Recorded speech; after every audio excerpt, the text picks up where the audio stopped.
Las Vegas. Describe the Las Vegas victim. That was in '93.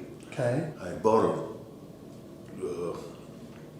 Eldorado. What color Eldorado? It was a yellow. Okay. Oh. Yellow Cadillac Eldorado. Yep. All right. What year? 78. Okay. Well, tell me about this girl. What does she look like?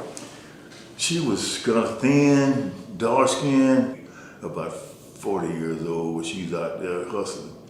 I think she was a drug addict because she wouldn't have been out there. How tall was she? She was about 5'5", 5'3".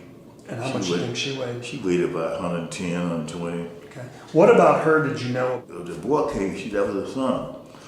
And she called him over there.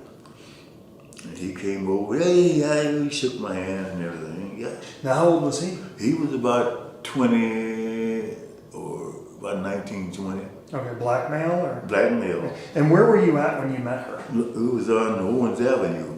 Okay. Owens, that's down in the black section. Owens and Jackson.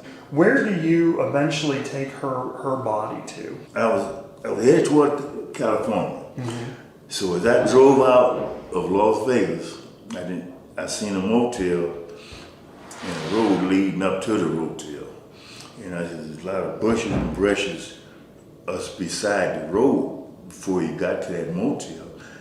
That's where I pulled up her body out and rolled it down there. And I heard a secondary roll of noise. That meant she was still rolling. So you basically roll her into a pretty big ditch that's got a bunch of... Well, it wasn't a ditch, it was a slope. Okay. That didn't look like a slope because the vegetation had grown up out of the slope and looked like you would think that the road would just be flat. Mm-hmm. But actually the road was going down, a slope like. And that's why she rolled. So this is a slope right off the road? Yeah. Okay. And tell me about how far do you think you were outside of Las Vegas? The road I was on was going towards Searchlight. Mm-hmm. So whatever the name of that road is, that's the road I was on. How far outside of Las Vegas do you think you were? Were you in Las Vegas? I was still in Las Vegas, yeah. Okay. But I was on the very outskirts. All right. The very outskirts. There was a couple of motels I remember, gas stations, and it was scattered, because it was getting thin population as you go further out. Mm-hmm.